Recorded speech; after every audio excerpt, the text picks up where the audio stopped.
조갑제 TV 시청자 여러분 안녕하십니까? 2024년 12월 15일 오전 11시 54분입니다.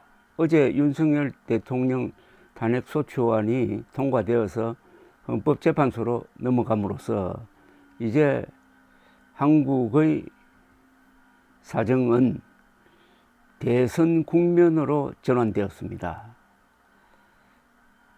윤석열 대통령에 대한 탄핵 여부의 결정이 언제 나오느냐에 대해서는 내년 초가 될 것이다.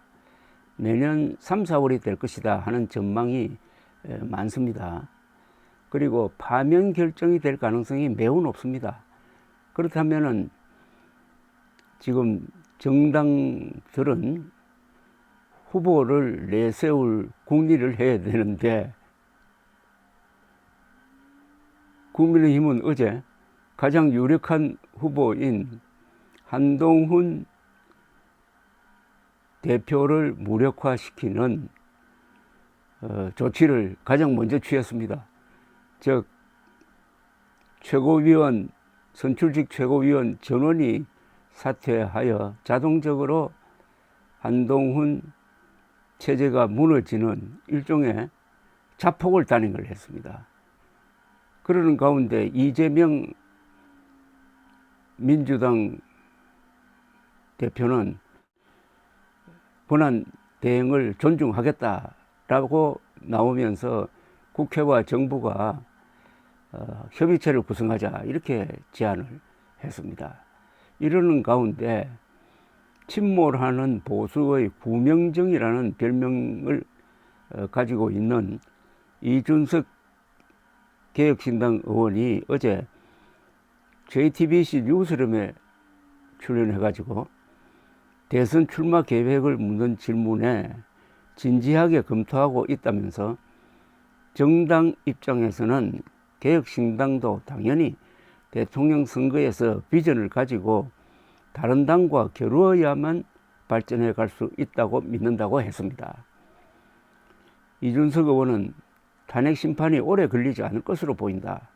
1월 말 이전에 결과가 나오면은 대선에 못 나가고 2월에 결과가 나오면은 출마가 가능하다고 설명을 했습니다.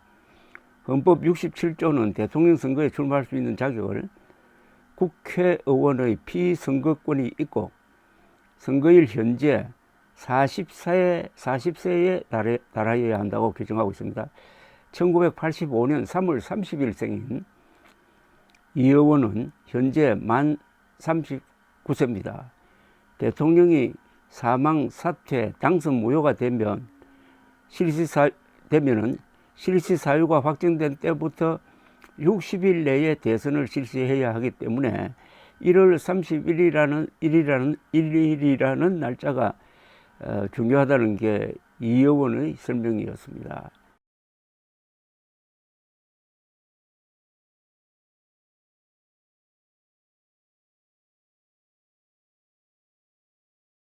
언론의 대체적인 예상으로는 윤석열 대통령에 대한 헌법재판소의 탄핵 여부 결정은 내년 3, 4월 중에 나올 것입니다. 그러면 대선은 만약 파면이 결정된다면 그로부터 60일 뒤인 5, 6월 중에 치러질 가능성이 있고 그렇게 되면 이준석 의원은 출마가 가능합니다. 그런데 국힘당은 아직도 윤석열에 대한 미련을 버리지 못하고 있어 대선 준비가 제대로 되지 않을 것입니다. 어제 윤석열 잔존 세력이 한동훈 대표에게 탄핵 가결의 책임을 지우고 지도부를 붕괴시킨 것은 사실상 대선을 포기하고 기득권을 지키기 위한 극도의 이기적인 선택으로 보입니다. 윤석열 충성파들은 앞으로도 윤석열을 닮아 무모하게 행동할 것으로 보이고 부정선거 음모론자들의 영향을 많이 받을 것입니다. 공당이 아닌 심할 경우에는 사교 집단화할 가능성도 있습니다. 부정선거 음모론당 또는 내란 비호당 또는 경상도 토호당이라는 비판 앞에서 제대로 방어가 어려운 상태에서 대선이 치러지면은 이길 수가 없는 거죠.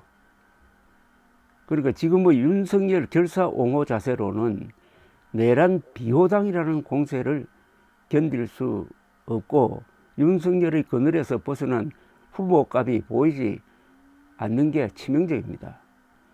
윤석열을 지키자면서 대선에 임하는 것은 썩은 새끼줄을 잡고 인수봉을 오르는 것과 비슷합니다.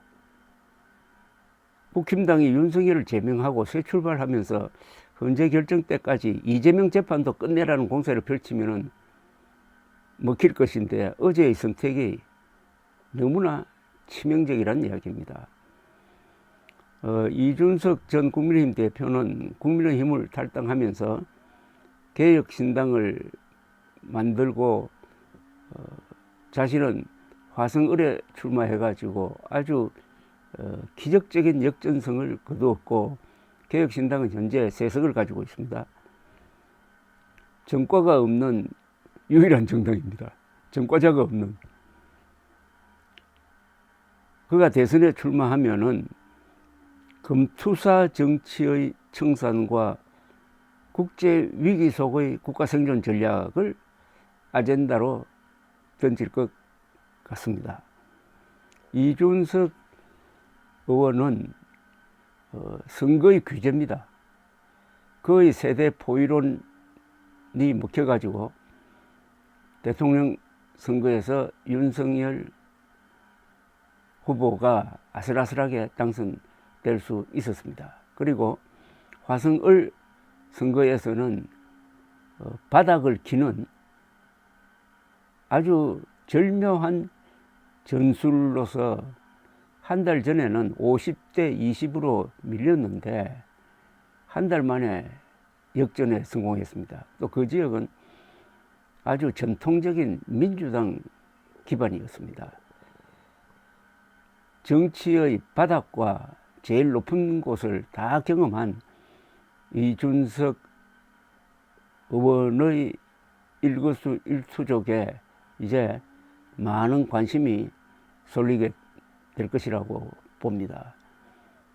이준석 의원이 출마하면은 자연스럽게 대선판이 정치교체, 세대교체의 화두를 갖게 될 것입니다. 당락과 상관없이 한국 정치의 어떤 새로운 희망이 될 수 있는 거죠. 감사합니다.